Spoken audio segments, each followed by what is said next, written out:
Hey guys, it's Molly here. Welcome. Today I'm playing with this little plant that is called the purple-hearted plant, or also known as a wandering Jew plant.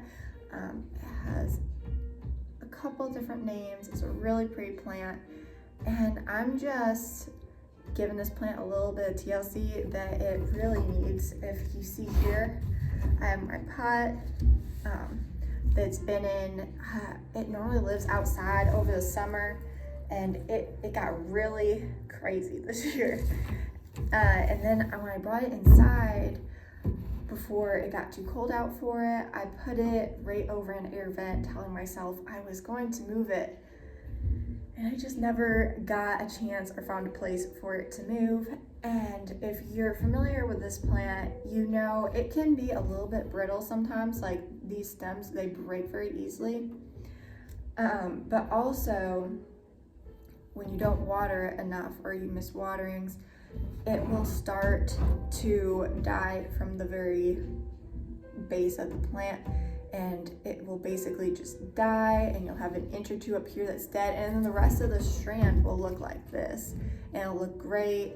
But then it just slowly over time, like each little section of this will just start drying up, and if you don't catch it soon enough, then the whole thing will die.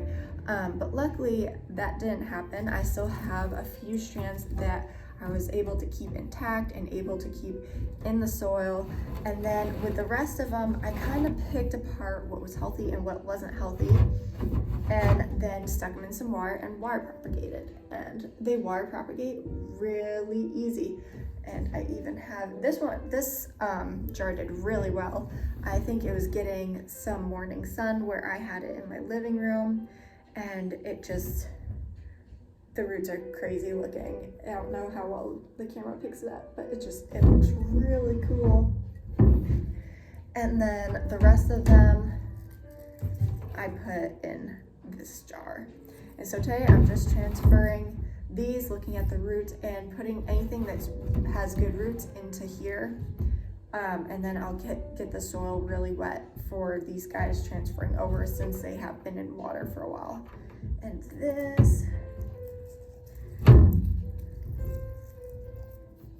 this is kind of what I've been talking about. This one, it's very long. It just didn't go well. If you look right here, this was probably already dry. I just didn't notice it when I put it in the water, and that'll eventually turn brown, and everything below it just kind of rotted. So what we can do, so I got my scissors, and we'll just observe like where this looks healthy. We gotta get rid of all the rotted part. We gotta get rid of all the part that's dried up. And then I'm gonna feel up here. We can see that this leaf is brown. Susan's coloring. This leaf is a little wilted, so I'll remove those leaves and say we don't need them. And then this one's a little wilty too. So this feels a little bit weak still. Right here, this stem feels a little bit more round, and I will have it break off like right at one of those nodes. I don't know if you can see it, like node here, where it bends ever so slightly. And I'll cut it right below a node. So I will put this back in water, and it'll start sprouting right there, or maybe right here. And I'll put both ends in the water. Actually, I might even put all three, just so it has a chance along one of those three spots where it will start growing roots. So this will go back in the water. And then as for the rest of this, it is going to go in the garbage. Okay, so let's see. I'm gonna make a little bit of a watery mess and just take everything out. Ooh, let's look at this one. Put all this up here.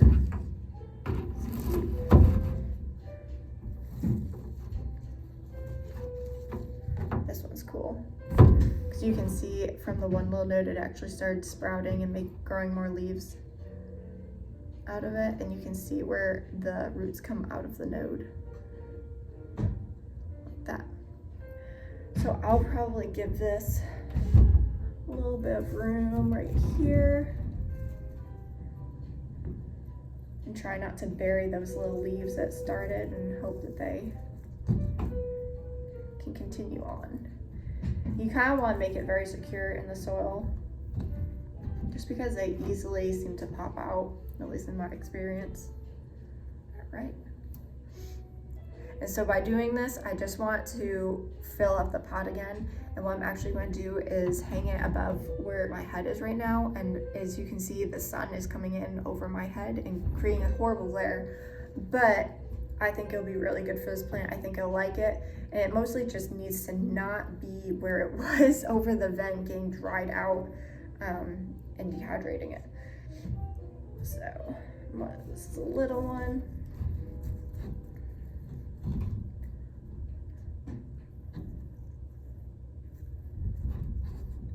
And I'll just keep going like this and tucking them into the soil.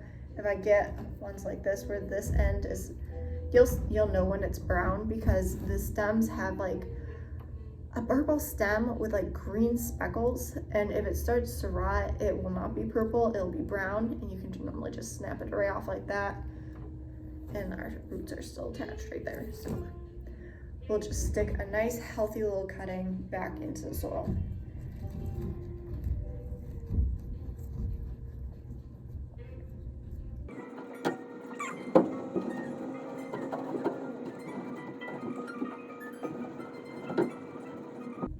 I'm sure there's better tools to use other than your finger, but I feel like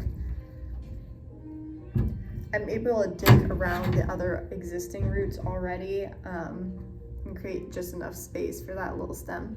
This one doesn't seem to look like it has a little rotting spot. It hasn't really grown any roots. So I'm gonna stick this back in the water. Maybe it just didn't reach. Well, it did reach because it's wet. We'll give it a second chance. I don't really know why it didn't grow any roots. Maybe it just wasn't in there long enough. This one's also a little rotted, but it does have a little root. So we'll stick it in there.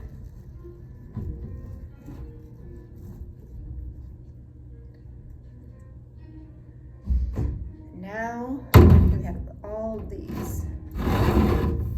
And I kind of use that to fill in the front, and now with this one I'm going to try filling in the back with just a little bit more.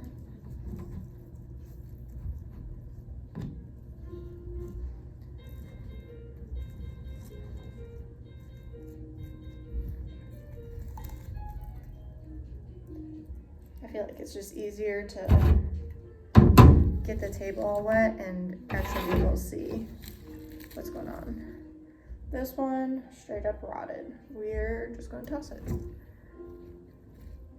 This one's healthy. This one has a little bit of rot on it. Oop. Get the roots out of the way. Spare the roots.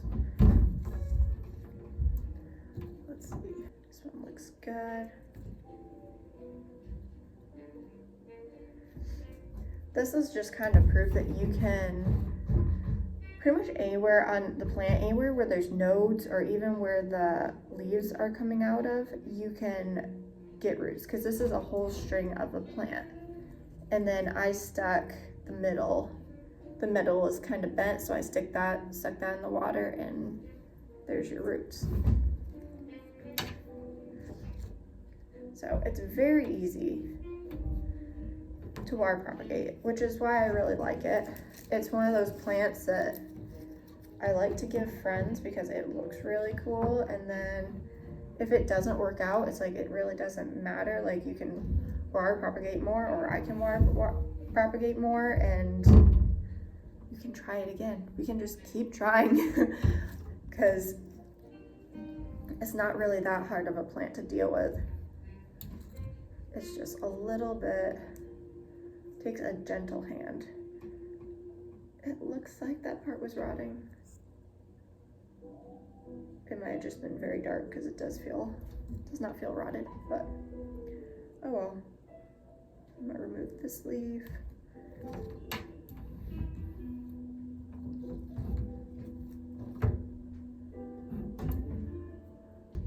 These are also really easy. If you have a little cutting like this, you could just put it in soil with, like, you know, make the nodes deep enough so it has a couple places to grow from, and just keep the soil moist for a little bit.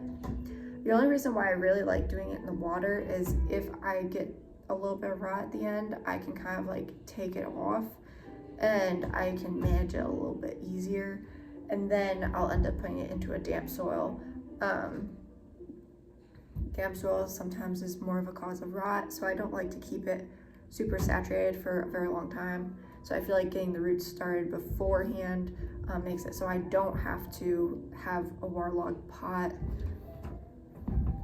for a longer amount of time and risk having that rot. I'm gonna do the little jointed one turned into two. Oh well. Move that leaf because it's in my way, which is how I broke it.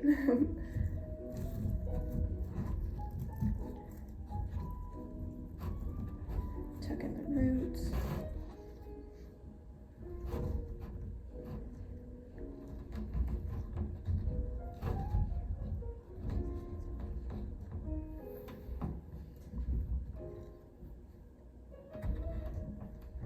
What I really like about this plant is the better conditions that it has. If you really strip it and really give it a ton of sunlight, which might happen up here, it will sometimes go pale, like the leaves will get pale, but if you have the conditions just right, look at how pretty all that purple is. Like, I love when, and especially the new leaves, like they're so dark and pretty. I do know this plant loves being outside during the summer in the shade, like it never gets direct sun, but every year I feel like it's starting to feel inside a little bit, and then summer comes and I can put it out on my front porch where it never gets direct sun, but it's outside in the warm weather, and it does really well as long as I remember to water it. It's a really pretty plant. All right, and now I have a much fuller plant, and I still have all these luscious locks from before, and I can just focus on keeping this nice and wet for a little while, and then when I say a little while, I mean like maybe a week. I probably won't let it dry out for at least 2 weeks, and I'll actually use some of this water here. Just kind of water in everything I just planted. It may or may not come out onto the table. Now that's taken care of. All right, we got our water here and our cuttings. They're now in disarray. What I normally do is I'll start with the longest one and just kind of feed it in as deep as I can get it in there. And second longest, and I'll just go from longest to shortest.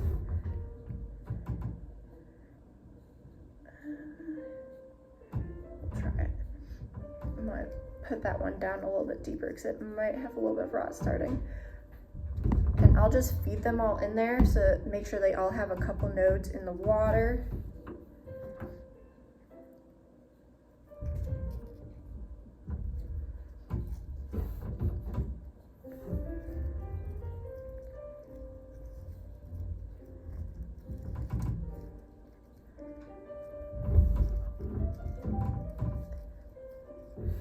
And then you have a little funky thing of tabletop decor. It normally looks actually kind of cool after a day or two once things start rooting and the leaves aren't all like flopped all over the place. But I'll put that someplace so that those can continue rooting, and this will go over my table and hopefully not drip anymore, because I think I got all, no, I did not get more of it. Oh my gosh.